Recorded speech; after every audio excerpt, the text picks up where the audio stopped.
ღმერთთან ურთიერთობისათვის უფალმა თავის მოწაფეებს ლოცვა ასწავლა, თუმცა სწორედ ლოცვით მიმართავდა ადამის დროიდანვე კაცი ღმერთს. ისიც მისი რწმენისაებრ მიაგებდა მათ.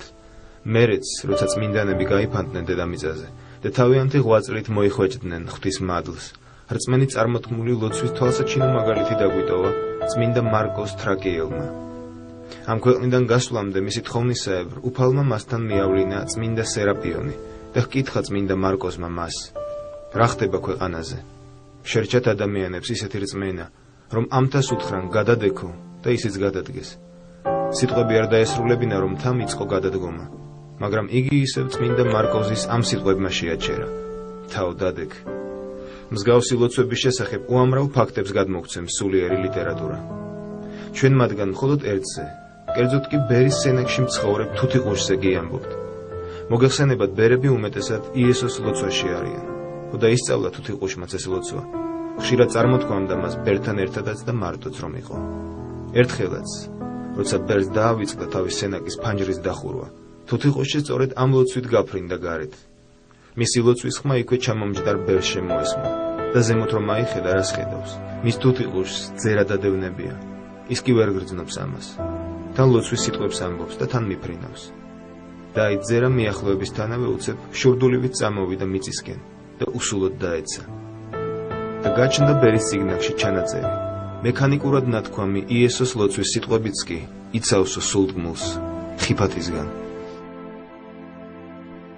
თუმცა დაუბრუნდეთ ხილულ სასწაულებს, რომლებზეც ჩვენ ერთი უბრალო ბერიკაცისგან, პაპა ბაგრატასგან გვსმენია. პაპა ბაგრატა ზედავარძიის მიტოვებულ სოფელში 40 წლის მანძილზე განმარტოვებული ცხოვრობდა. ამ სიმარტოვეს ლოცვით ძლევდა და ასე ღვთის ხმასა და ბუნების მაჯისცემას მიყურადებული ატარებდა თავის წუთის სოფელს. მუხჩაუხრელად შრომობდა. უნდოდა სოფელი კვლავ ისეთი გაეხადა, როგორიც ხალხმრავლობისას იყო. როგორც თვითონ ამბობდა, ამ ადგილს მეორე ათონს ეძახდნენ უწინ. გააშენა კიდეც უამრავი ხეხილი. ედემის ბაღს დაამსგავსა იქაურობა. ზედავარძიაში მისულებს თვალში მაშინვე მოხვდებოდათ მსხმოიარე ალუბლის ხეზე ჩამოკიდებული ტრაფარეთი. ტოტებს ნუ დაამტვრევთ, ხილი ისე მიირთვით. ამ ერთგვარი სავიზიტო ბარათით იმთავითვე კეთილად განგაწყობდათ. ღმერთიც არ იშურებდა მისთვის დღესასწაულებს. პაპა ბაგრატას უამრავი ფუტკარი ჰყავდა. სწორედ მათთან ურთიერთობაში აღმოაჩინა ფუტკრის მანანა. თვითონვე დაარქვა ციდან ჩამოსულ ცის ნამს ასე. ეს ნამი მხოლოდ გვალვისას ნარჩუნდება მცენარეებზე. როცა გვალვა არ არის, წვიმა რეცხავსო ამ მანანას, ამბობდა პაპა ბაგრატა. ლოცვაში ხვარი ხარის ქედიო და ცის ნამიო. აი ის ცის ნამი არის მანანა. ასე ეხსნებოდა პაპა ბაგრატას ლოცვით ბუნების მრავალი საიდუმლო. ერთხელაც შვილიშვილი გარდაეცვალა. დამწუხრებულმა მისი სულის საოხად საფარის მონასტრისთვის გადაწყვიტა ფუტკრების ის ახალი ოჯახი შეეწირა, შვილიშვილის დაბადების დღეს რომ იბარტყა. სკაც გააკეთა, მაგრამ არ დადგა ფუტკარი იმ სკაში. გარეთ გამოვიდა მთელი ოჯახი და იქვე მდგარ ხეზე ჩამოეკიდა. მაშინ სხვა სკაში გადაწყვიტა ოჯახის დაბინავება. არც იქ დადგა. ამასობაში საფარის მონასტრიდან ჩამოუტანიათ ბერებს სკები. იმ ახალ სკაში ჩავყარე და გაჩერდა ფუტკარი.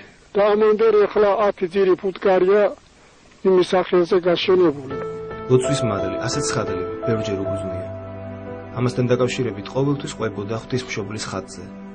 წამოვიდა სიტყვა დაბნელდა ქვეყანა იქცეოდა. მე ვთქვი რომ ქვეყანას უნდა წაიღოს წყალმა. გამოვაბრძანე ღვთისმშობლის ხატი და შევთხოვე. ტიროდი გადმირჩინე მეთქვი ეზიზა. ეს ვენახი მეთქვი და შემოვწირა მამის მოსავალს. მირაშხანის დასეტყვა, ვარძიის მხარე ჭაჭკარის დასეტყვა და ეს გადმირჩა. ამ ამბავმა კიდევ ერთხელ დაამოწმა ათონელი ბერის, იაკობის სიტყვები. არც ერთი ლოცვა შვილო ჩემო, არ ჩაივლის უქმად. ამ თებით გარშემორტყმულ განმარტოვებულ პაპა ბაგრატას სწორედ რომ ლოცვები აძლიერებდა. ამ წუთის სოფელში ადამიანს ბევრი და მრავალ სახის საქმე აქვს საკეთებელი, როგორც კერძოდ თავისთავისთვის, ისე საზოგადოდ ყველასთვის. წერდა ილია მართალი. ყველას ერთნაირი დანიშნულება არ აქვს. სათითაოდ ყველას რაიმე დანიშნულება კი უსათუოდ აქვს.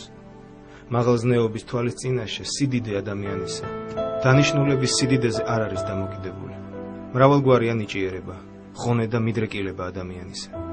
სიდიდე და ღირსება ის არის, ვინ როგორ აურჩია საქმე თავის ნიჭსა, ხონესა, მიდრეკილებასა და ვინ როგორ უძღვება. თვითონ საქმის მეტნაკლებობა აქ არაფერ შუაშია. დიდი და პატარა სულ ერთია. ოღონდ კაცმა იმას მიმართოს, იმას ჩასჭიდოს ხელი, რაზედაც გული მიუწევს და ნიჭი და უნარი მიუწვდება. უამისოდ ყოველი დიდი საქმე მცირეა და ამისით კი ყოველი პატარაც დიდია. პაპა ბაგრატამ ზუსტად იცოდა რისკენ უნდა წარემართა თავის ძალღონე. ღმერთმაც არ დაიშურა მისთვის თხე გრძელობა. მან 100 წლამდე არ დატოვა წუთისოფელი. სწორედ 100 წლისა კი პირნათლად წარსდგა შემოქმედის წინაშე.